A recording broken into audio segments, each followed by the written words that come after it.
8 jours, messieurs, que Pablo Longoria n'est plus le président de l'OM. L'Espagnol a été démis officiellement de ses fonctions lundi dernier. Il aura passé 5 ans dans ce costume si difficile à porter. Il avait été directeur sportif du club pendant 6 mois. Alors pour l'instant, il est remplacé pour une période transitoire par Alban Juster. Ça signifie que McCourt, le propriétaire de l'OM, cherche activement son nouveau président délégué. Alors, je le répète, Daniel, tu nous révélais hier que Mohamed Bouafsi, notre ancien copain de la rédaction RMC Sport, est dans la shortlist de l'Américain. Une annonce qui a surpris pas mal de monde, qui nous pousse ce soir à s'interroger sur Faut citer les deux autres noms, Simon. le profil type. Guillaume Cerruti en fait partie. Ah bah alors oui, il y en a un de plus. Alors oui, je l'avais oublié. Alors, je te laisse donner les deux autres. L'ancien Rennais, donc il y a l'ancien de Puma, Tessier. C'est quoi son prénom? Romain Tessier. Stéphane. Non, attends, je vais te le dire dans un instant. Et également Julien Fournier, paraît-il, dont le nom circule un petit peu. Qu'on connaît bien dans la région. Il commence à y avoir quelques noms également. Messieurs, dans un instant, je vais vous demander de répondre à cette question simple, et j'invite les auditeurs de l'After à faire le 32-16 pour venir donner leur avis. Richard Tessier. Que faut-il pour être un bon président de l'OM? Et juste avant de vous donner la parole pour vous entendre, on est ravis d'accueillir Mathieu Valbuena dans l'After. Bonsoir Mathieu. Bonsoir tout le monde. Bonsoir. Salut Mathieu. Salut Mathieu. Kalinikta, j'ai failli me permettre. C'est vrai que maintenant il est grec, quasi 100%. Et oui, depuis Athènes. Merci de passer une tête sur RMC, Mathieu. Je vais me permettre de tutoyer, pas seulement parce que tu es girondin comme moi, mais parce que tu es un ancien membre de la Dream Team RMC Sport. Tout va bien du côté d'Athènes, j'imagine, tu dois commencer à faire bon. Tu as joué à l'OM. Exactement, tout va bien. Oui. Tu as joué à l'OM de 2006 à 2014. Tu y as connu 3 présidents successifs, Pape Diouf, Jean-Claude Dacier, Vincent Labrune. 3, c'est presque pas beaucoup sur une période aussi longue pour l'OM. C'est vrai, c'est vrai. Mais 3 profils, a priori, je parle sous ton contrôle, Mathieu, un petit peu différents. 2 questions en une. Est-ce qu'ils ont tous, pour toi, été à la hauteur de ce que réclame ce poste? Et lequel a été le meilleur président de l'OM?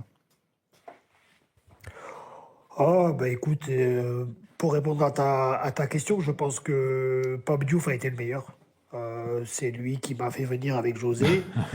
Il avait beaucoup de prestance, très proche de ses joueurs, beaucoup de charisme, bien évidemment. Et puis, ça avait tapé du poing sur la table quand il fallait. Donc, voilà, je pense que Pape Diouf a été le meilleur. Après, sur les autres... c'est vrai que Dacier n'était pas un grand connaisseur du foot, mais il savait tout simplement aussi s'entourer et rester à sa place. Et on va dire que c'est là où on a été champion de France aussi. Donc c'est ça, après, le il a bénéficié aussi d'un travail formidable que ça soit d'Éric Guéret et de Pape Diouf qui sont partis juste avant, pardon. Et je vais dire un petit peu le moins bon. Parce qu'il n'était pas non plus mauvais, mais je lui dirais Labrune, où ça n'a pas été... c'est vachement étonnant, ça, manque un peu de prestance. Bon, il fallait bien les classer, donc il y a un premier... Je pense que Daniel, ça doit étonner, tout ça. Mais manque de prestance, tu as dit, Mathieu? Manque de prestance? J'ai dit, ça l'étonne peut-être à Daniel, mais bon... Non, évidemment que ça ne m'étonne pas du tout. Mais quand tu dis Pape Diouf, ok, on identifie parfaitement les 3 que tu as connus, mais quelles sont les qualités que tu mettrais en avant pour diriger ce club? On dit toujours que c'est très compliqué, qu'il y a une pression terrible et que les présidents ou même les directeurs sportifs, les entraîneurs, que la pression fait même qu'on frise la folie parfois ou qu'on pète un plomb. Ceux que tu as connus, alors tu as dit que Pape Diouf c'était ton préféré, si tu dois mettre en avant ces qualités ou le profil idéal pour diriger l'OM, c'est quoi? C'est de la com, c'est être proche de tout le monde, de toutes les entités Daniel, présentes sur place? Un profil idéal, c'est dur. Franchement, à l'OM, c'est très dur d'avoir un profil idéal parce que il n'y a pas plus tard que 3-4 mois, vous avez encensé énormément, et j'ai vu, parce que je ne suis pas tout le temps avec vous, mais j'écoute les émissions, que ce soit sur Rotten Sans Flamme et sur RMC. Vous avez quand même beaucoup encensé Mehdi Benassia pour après aujourd'hui être critiqué. Je pense qu'aussi, c'est les résultats aussi qui donnent raison un directeur sportif, un président. Pas que, parce que tu parles des résultats, mais quand tu compares Pape Diouf, finalement, avec Pape, vous n'avez rien gagné. Ouais, mais Pape Diouf, on avait des très très bons résultats aussi. On était réguliers, on était souvent en Champions League. Tu ne peux pas comparer, et puis on avait beaucoup moins de moyens. Oui, mais c'est surtout, ça aussi parce on que parle ça pas veut de, messieurs, on parle Non, mais pas on parle forcément de gagner, on parle de Voilà. durée. Ouais, mais c'est quand même À ce important, poste-là, quand même, les titres. Daniel, on parle souvent du. Attendez, là on part dans tous les sens. Non, mais- Mathieu a dit, et quand tu gagnes, souvent ça peut te donner raison. Et Max lui répond très justement. Et Pape Diouf a une excellente image. Ouais. Pourtant, Pape Diouf n'a pas gagné. Donc ça n'est pas forcément lié. C'est aussi Mais- le charisme que tu Pape- as. Qu'est-ce que tu Pape construis Diouf a été. la stabilité que tu Juste- sembles que tu donnes à un T'as pas club. gagné de titre avec Pape Diouf, mais comme le dit Mathieu, t'étais haut. Absolument. Donc en fait, si tu commences à être 7, 8, 6, c'est pas possible. Et c'est Ouais, mais ça, c'est la même chose avec de Lorient. Après, Finalement, Pape Diouf, il Toi était- aussi, tu t'es retrouvé quand même haut dans le classement. Pape Diouf a été aimé partout, par tous les joueurs, dans tous les étages du club, les supporters aussi.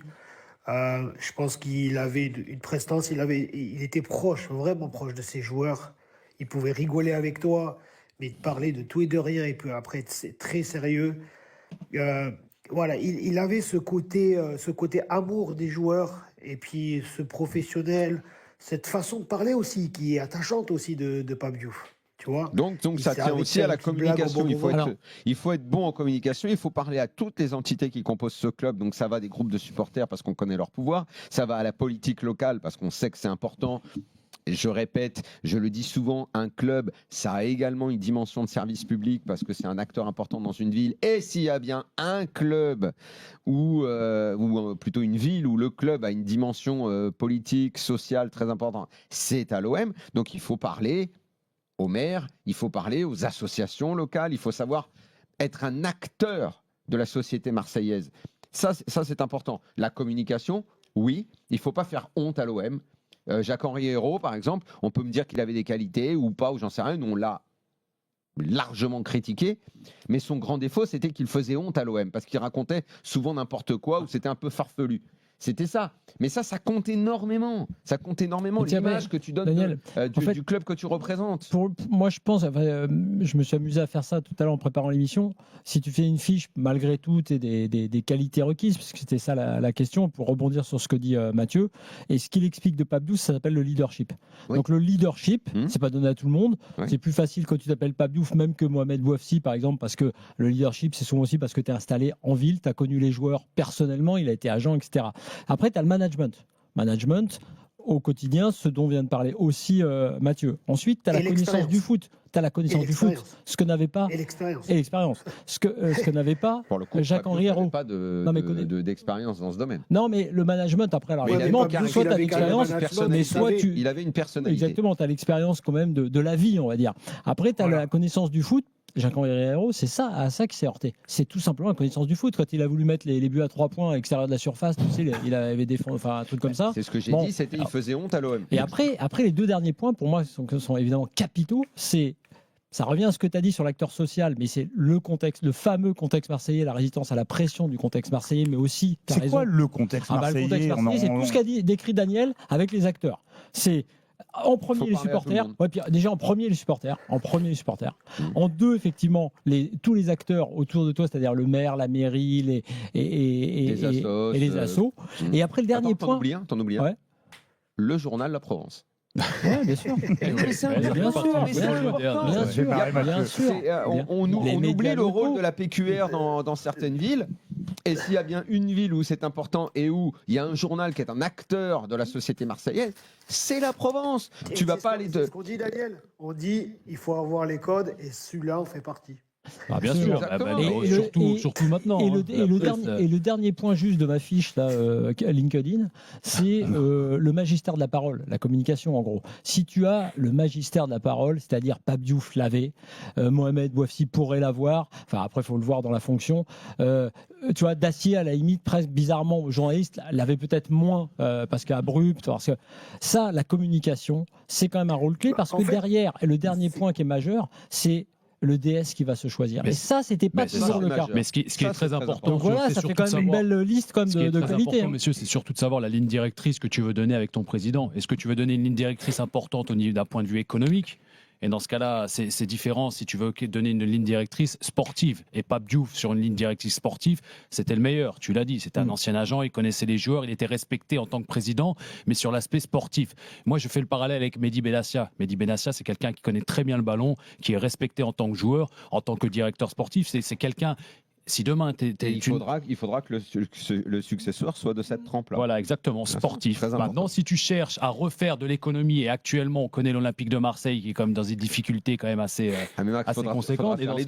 Faudra faire les deux parce que mais tu peux pas prendre une personne qui est capable d'être bon dans les deux domaines. Non, mais c'est pour ça que quand Franck McCourt dit qu'il cherche des investisseurs et tout, faut pas se leurrer. On le sait depuis longtemps. Le club, il est en vente quelque part. Si quelqu'un vient, si un acteur est intéressé, ça discutera de ça. Donc, il faut s'entourer de quelqu'un qui fait en sorte que les comptes ne débordent pas dans tous les sens. Je suis d'accord avec toi. Ça, ce sera très important. Et c'est souvent un très bon directeur sportif qui fait ça. C'est-à-dire qu'il ne te fait pas... Il va falloir savoir faire venir et faire partir les joueurs.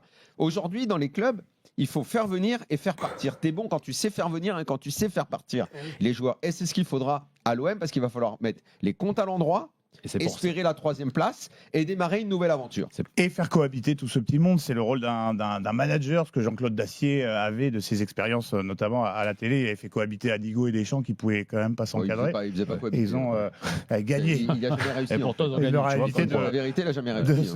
Daniel, on rappelle les pistes, la shortlist alors pour les candidats. Richard Tessier, ancien de chez Puma, Julien Fournier qui a déjà travaillé à l'OM. C'est Routy, l'ancien Rennais, mais ça, moins, je crois, j'y crois moins. Si son seul argument c'est d'être né à La Ciotat, ok, très bien. On est quand même conscient qu'on a besoin de quelqu'un qui connaît Marseille. Hein. Voilà. Je pense que ça, c'est la base. Et je crois que j'ai tout dit. Et Mohamed Bouafsi, donc notre ancien collègue de RMC. Mathieu, tu as connu Julien Fournier, toi ?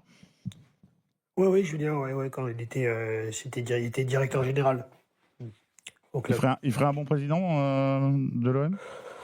Oui, après...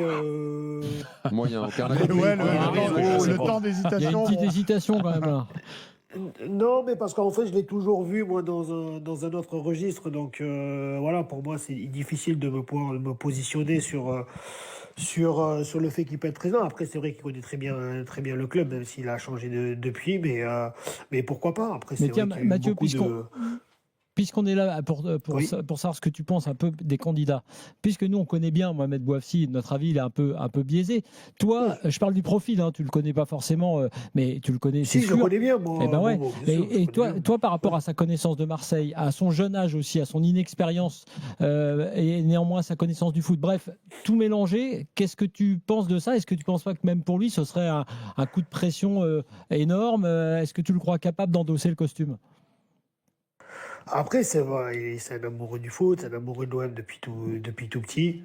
Je sais, parce qu'à chaque fois, quand j'ai pu faire des interviews avec lui, il me disait je venais te voir quand tu étais là. Donc, il aime l'OM depuis. Il aime. Après, il a grandi. C'est plus être président, aimer l'OM, être président et sans pression, et avoir les épaules, c'est tout à fait différent. Mais bon, je pense qu'aujourd'hui, il a pris en maturité, je pense qu'il a pris en expérience, donc pourquoi pas, ça peut être un profil intéressant pour le club. C'est un avantage d'être fan de l'OM depuis toujours ou ça peut être un inconvénient ? Fan, c'est de connaître l'OM. Je sais pas si ça peut être un avantage ou un inconvénient. Quand on prend trop les choses aussi à cœur, ça peut être aussi un contrario. Oui, mais quand même, ça c'est un très bon débat, parce qu'il a eu lieu sous l'ère Jacques-Henri Hérault. Alors, oui, c'est évident que c'est pas qu'il faut aimer l'OM, c'est que tu l'aimes naturellement, ce qui est le cas de Mohamed. C'est-à-dire parce que tu peux être biaisé niveau émotion. Tu vois, Pape Diouf, Mohamed, des tas de gens, voilà, tu sais si t'aimes ou t'aimes pas l'OM, tu l'as jamais caché, tu le sens. Après, il y a un autre truc, c'est que Jacques-Henri Hérault, lui, il avait pensé ce que tu viens de dire un peu, Mathieu, genre attention à pas mettre trop de fans de l'OM dans les bureaux. Ah oui, bien et sûr, ça avait été très mal. Oui, mais ça avait été aussi très mal ressenti. Cette chasse aux sorcières avait été très mal ressentie. Donc, faut trouver quand même un vrai juste équilibre. Milieu. C'est pour ça que je pense que quelqu'un qui vient de Marseille, mais quelqu'un qui est stable, surtout émotionnellement parlant. D'ailleurs, Franck McCourt l'a dit, et on a eu beaucoup de problèmes avec Longoria, et parfois même avec Mehdi Benassia. Quoique, c'est vrai que j'ai beaucoup aimé, par exemple, sa sortie au club de Bruges. Je pense que l'Olympique de Marseille a besoin de quelqu'un, et je fais la comparaison avec Pape Diouf. Pour moi, c'est une main de fer dans un gant de velours. Voilà, pour moi, ça serait vraiment le président idéal pour l'Olympique de Marseille. Quelqu'un qui connaît la ville, quelqu'un qui connaît évidemment le climat de ce club qui est assez spécial, mais quelqu'un qui est aussi capable de pouvoir gérer ses émotions. Et quand tu as un vrai fan de l'Olympique de Marseille qui se retrouve dans cette position-là, j'ai un peu peur que ce soit compliqué de faire la différence entre le fan et la fonction politique, entre guillemets. Ouais, c'est clair que en fait, C'est vrai qu'après, quand il y a un peu trop d'émotions, c'est un peu Oui, compliqué. tu le sais, en règle générale, en plus, quand tu réagis comme ça à chaud, il n'y a jamais grand-chose de bon qui sort des réactions.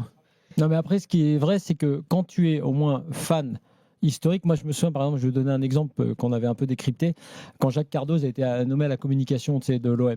Moi je connais bien Jacques Cardoz, il était fan, un vrai fan de l'OM, mais il a voulu, comme il n'était pas marseillais, il a voulu à tout le temps, à toutes les minutes, montrer que c'était le plus grand défenseur de l'OM. Si tu l'es vraiment, tu n'as pas besoin de surjouer, c'est comme un joueur qui surjoue. Naturel et sincère, Exactement. de pas essayer de maquiller, d'exagérer, Exactement. tout ça quoi. C'est pour ça qu'il ne faut pas aller chercher des profils trop atypiques. On en a trop eu quoi, qui ont fait le cinéma. Absolument. Ils ont beaucoup fait le cinéma. Tassi a fait le cinéma, la Brune a fait le cinéma. Avec le rap. Héros avec quand il chantait Ayam, il a fait le cinéma. Il n'y a pas besoin de faire le cinéma. Pour le coup, Pape Diouf ne faisait pas de cinéma.